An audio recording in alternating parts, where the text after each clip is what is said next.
Hey guys, and welcome to the Telltale Club podcast. It's been a while since I've done a chatty podcast, and that is because I was throwing myself into a couple of other projects, which are now all set up and done and dusted, and I can sort of take a back seat, and I can get back to writing and chatting and practicing my musical instruments during the day and passing comment and judgment.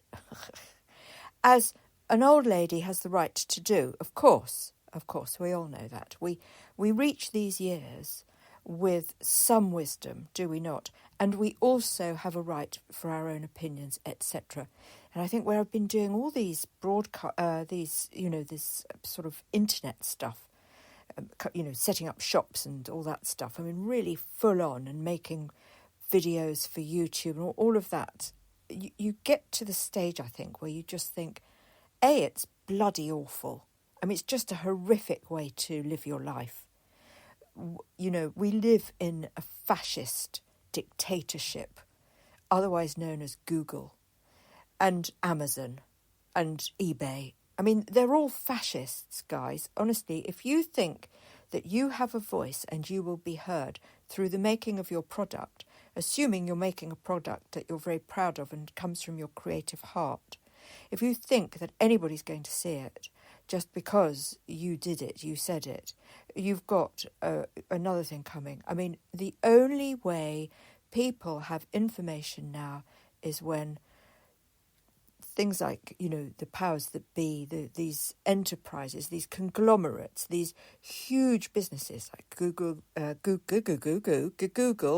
and which of course is YouTube, isn't it? They're one and the same. Are they, or are they two parts? Are they one arm of a business and another arm? I don't know, but they're linked certainly.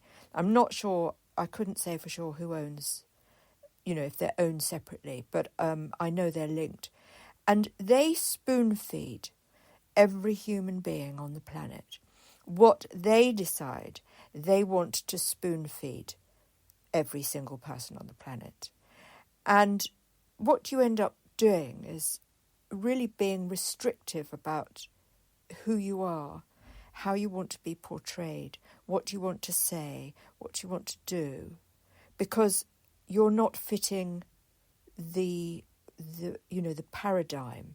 You're not fitting the blueprint of the perfect thing that they want to shove down everyone's faces. Do you see what I mean? So you have no control as as either a consumer or a maker.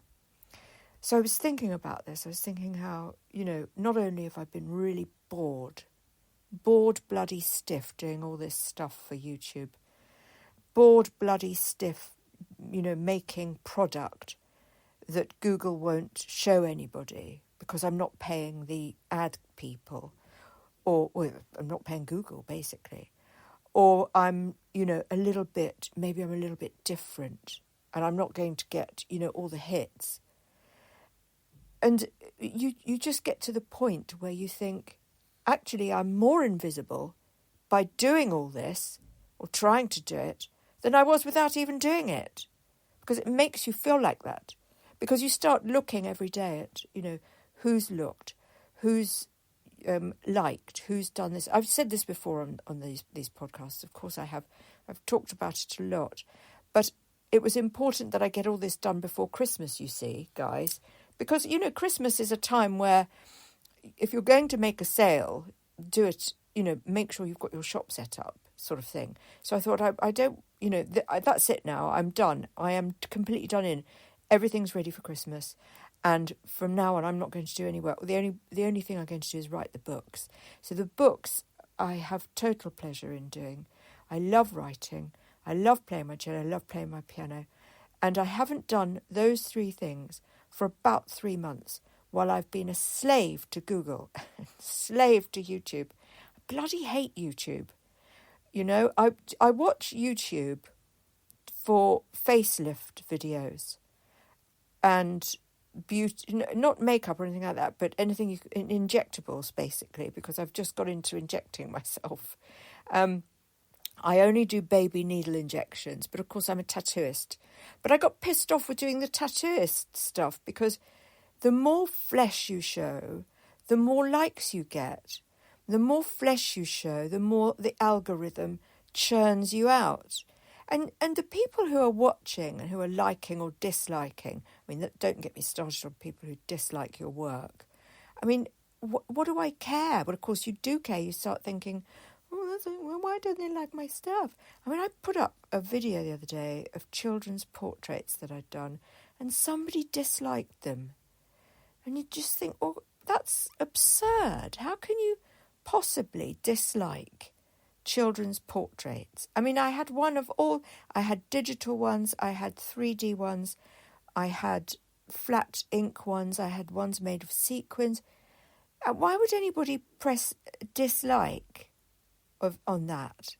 And then, of course, when you get dislikes, the YouTube algorithm shadow bans you. Well, actually, do you know what? They've shadow banned me because I've been putting my own music on there and not music that you can buy through, through Google and other places. They have all these deals, you see.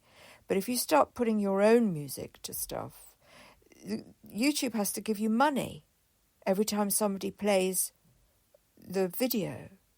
So I thought this would be a really good way of, generating some royalties.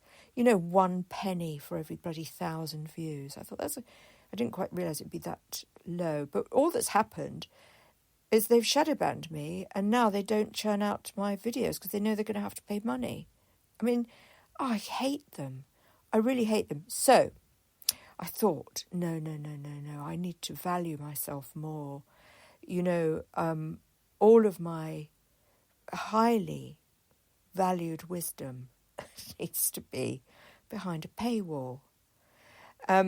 So I'm sort of playing around with that. But my website is just lovely. I love my website.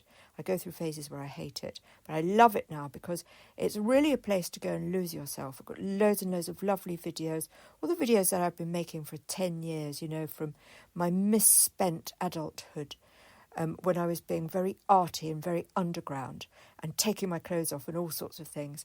Of course, it was a long time ago, but I've still got the videos, guys. So under the banner of art, I mean, it's always bloody art. The minute you put something like that on YouTube, it doesn't become art anymore. It becomes smut because they say, well, this needs to be this needs to be adult, this needs to be a warning, and this needs to be... all my nudes, I've painted loads. I'm a bloody artist. I'm an artist. I take clothes off. I draw people naked. It's what artists do, I'm not a prude by any stretch of the imagination. And I'm not salacious either. I'm neither of those things. I'm just a bloody artist. So I'm putting everything into my website with all my lovely stories. I've got some beautiful, beautiful stories. I did a lovely children's broadcast today. So it's all going to be behind, not expensive even, but I don't want Google nebbing and looking and saying, what they think of it. Do you see what I mean? I don't want their bloody judgment. I don't want their rules. It's very hard to be a rule breaker on the internet, unless you're in the dark web or something, and that's just, I don't need to be on the dark web. Of course I'm not doing anything illegal, but it's very hard to be a maverick or a rule breaker. It's the same with the music, I uploaded a piece of music, a ringtone, and I'd used my Evoc 20, my freak thing, microphone thing, the voice changer, the vocoder. And it created these really interesting but slightly experimental things. And my distributor wrote back because it had been returned because Apple didn't think it was music. I just thought, what? Oh my God. So I couldn't release it because they thought it was glitching. Just hilarious. I just found that a bit hilarious, actually. I mean, absolutely hilarious. So what am I going to do about that, I thought to myself. Well, there is more I can do about that. I can do loads and loads and loads of live broadcasts and put them all, this glitchy music that I do, this crazy stuff that I do, this very experimental, weird, feedback, expressive, ambient, chaotic, interesting, driving, fearful, vibrant music on my website. Yeah? So that's kind of where I'm going now. I want all my shops set up. I've set up the shop for T-shirts. I've got a children's range. All done. It's all done, guys. So I don't need to do anything now. I can just sit back and do what I want to do, what I was born to do, which was to be creative. The only thing I can't really do, I don't think, because I've got a children's section on my website. I'm not sure about having the adult artwork, like the nudes. I mean, I gave a whole load of nudes to my daughter because of that, because I can't sell them. You can't sell nudes online anymore. I mean, no one will let you. Do you know what I mean? It's just ridiculous. But of course, I love doing. I tell you what, I have started doing though. I've started doing sort of nudes, but not nudes, and I'm working in oil paints and 3D, and I created something which sort of had something slightly erotic about it, but there was no nudity there. So I will, I'll blog about these. It was quite small. I was quite pleased with it though, but these are sort of artists have always circumnavigated the rules. Of course they have, and we're very good at it, and we seek out ways to circumnavigate. But the thing is, you've got to sell your bloody work. How can you sell it if the only way to sell art is online? Because you can't say, I can't have exhibitions. The exhibition would be closed down. So you can't have it's not in the public interest. You're going to pollute minds. You cannot do. I mean, and it's nothing. I do reference, hatred. I do reference war. I do reference drugs. I do reference nudity, bodies. I do reference abuse. Because I'm an artist and I'm a feminist. I'm a bloody feminist artist. So I do reference those things. But, this town, this little town that I live in, we've got one gallery and they're very twee. It's so twee. So they'd never have, my work. So you sort of start thinking, well, I can't go online. I can't get an exhibition anywhere. I mean, I could probably, go to London. I can't do that anymore. I'm far too old to pack a van and take all my stuff to London. Far too old. I guess what I really need is representation, isn't it? And for them to come and do that. But I need a body of work. So I'm, working towards that now. So the next couple of months, right until March, I'm going to really indulge myself in socialising, because I've joined Soho House, so I go to Brighton now once a week to mingle with the arts crowd, and it's absolutely wonderful. I'll tell you about that in tomorrow's episode, because I'm running out of time. I only get 15-minute broadcasts here.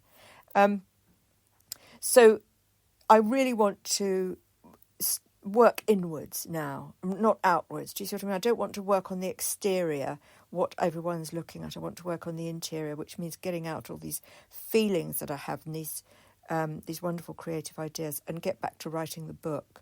So if you know something called Wattpad, the book is on there, but this is the Book of Immersion, but it's also on, and it's free, guys. So even if you're not a member, it's free. Although I may change that. I don't know. Yeah, I'm going to change that. It's going to be members only. No, it's not. I can't do that. Not for the book. So it's on Wattpad, and it's also on my site. And I'm really excited to be working on that again. It's the Book of Immersion by iServalan and Telltale Club. So look, I've run out of time. I've got 28 seconds left. It was really good to talk to you. What can I say? I've had a really good moan, and I hope it helped a bit. Tomorrow we'll talk about, the atrocities around the world in all these bloody wars. There's another bloody war on, and the Palestinians and, the Israelis. There's going to be so much loss, and it grieves me. Anyway, I've got to go. I'll speak tomorrow.